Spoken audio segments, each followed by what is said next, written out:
No creáis que he venido a traer la paz a la tierra. No he venido a traer la paz, sino la espada. Porque yo he venido a separar al hombre de su padre y a la hija de su madre y a la nuera de su suegra, y serán enemigos del hombre sus mismos domésticos. Mateo 10 del 34 al 36. La verdad es como una espada. No puede transigir con las conveniencias del mundo. Por eso los verdaderos discípulos de Jesucristo serán siempre perseguidos.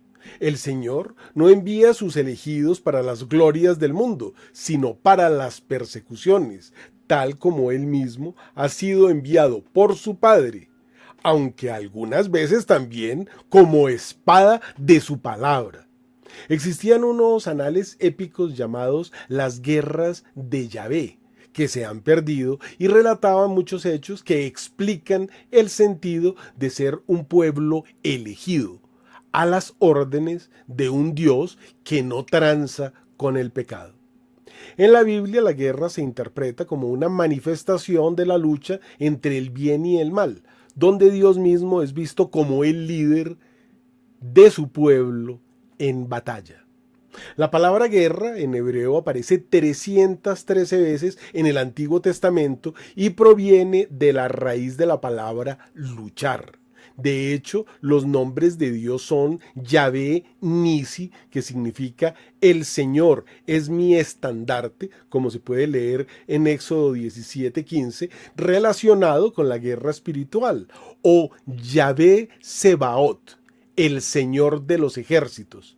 Este es uno de los nombres de Dios más usados en el Antiguo Testamento. El nombre Sebaot proviene de la palabra hebrea que significa ejércitos o huestes, y el título Señor Sebaot indica que Dios es superior a cualquier ejército humano, angelical o demoníaco. En primera de Samuel 17:45, David, cuando se enfrenta contra Goliat, le dice: tú vienes contra mí con espada y lanza y jabalina, pero yo vengo contra ti en el nombre de Yahvé de los ejércitos, el Dios de los escuadrones de Israel, a quien tú has desafiado. A Dios se le describe como varón de guerra en Éxodo 15:3, en Isaías 42:13, y uno de sus títulos es Yahvé de los ejércitos, pudiéndose referir a los ejércitos celestiales, como en Primera de Reyes 22, o ejércitos israelíes o israelitas. Era Dios el que conducía a los ejércitos de Israel hacia la batalla, como leemos en Jueces 4. O en Juan 2:15, donde Jesús expulsa a los mercaderes del templo haciendo un látigo de cuerdas. Los echa a todos del templo con las ovejas y los bueyes. Esparció las monedas de los cambistas y volcó sus mesas. En Lucas 22:33 dice hasta el 36, pero ahora el que tenga bolsa que la lleve, y también alforja, y el que no tenga espada, que venda su manto y compre una. Mateo 11:12, esto es palabra de Dios. Desde los días de Juan el Bautista hasta ahora, el reino de los cielos sufre violencia y los violentos lo arrebatan. Y terminemos con Apocalipsis 19:11, que aunque es escrito por Juan, se describe a Cristo en su lucha escatológica. Entonces vi el cielo abierto y aquí un caballo blanco, y el que lo montaba se llamaba Fiel y Verdadero, y con justicia juzga y pelea. Dios mandó a exterminar varios pueblos cananeos por sus graves pecados, según se relata en el Antiguo Testamento. Entre ellos están los amorreos, eteos, jebuseos, cananeos, fereceos, heveos y girgaseos. Eso está en Deuteronomio 7 del 1 al 5. Esos pueblos practicaban idolatría, sacrificios humanos, inmoralidad sexual y actos que son considerados abominables, así como los que hoy son ley.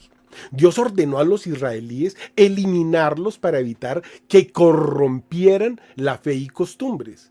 El exterminio es visto como un juicio divino y una forma de preservar la santidad del pueblo elegido. Ese mandato se enmarca en la lógica de la alianza entre Dios e Israel, centrada en la obediencia y pureza religiosa. Así como no os debe retraer el miedo de la muerte, así tampoco os debe atraer el amor carnal. El libro de las guerras de Yahvé es un texto antiguo mencionado en Números 21:14 que contiene canciones y poemas sobre las victorias militares, pero no se conserva. Se trata de una colección de canciones de guerra y poemas que celebran las victorias del pueblo de Israel bajo la dirección de Yahvé. En Miqueas 7 dice, serán enemigos del hombre sus mismos domésticos. Y así sucedió entre los judíos, porque había bandos en el pueblo y las casas estaban divididas. Había profetas verdaderos y profetas falsos, y lo sigue habiendo, dando a entender que no ha venido a los hombres para afirmarlo en sus deseos carnales, sino para cortarlos con la espada espiritual. Se refiere a la lucha espiritual que debe emprender el cristiano para acercarse a Dios y alcanzar la santidad, o sea, el cielo. Esta lucha implica vencer las propias inclinaciones pecaminosas y las tentaciones del mundo, tomando a Cristo como modelo y guía. La vida cristiana es una lucha continua por superar el pecado y crecer en santidad, siguiendo el ejemplo de Cristo y confiando en su gracia para alcanzar la victoria.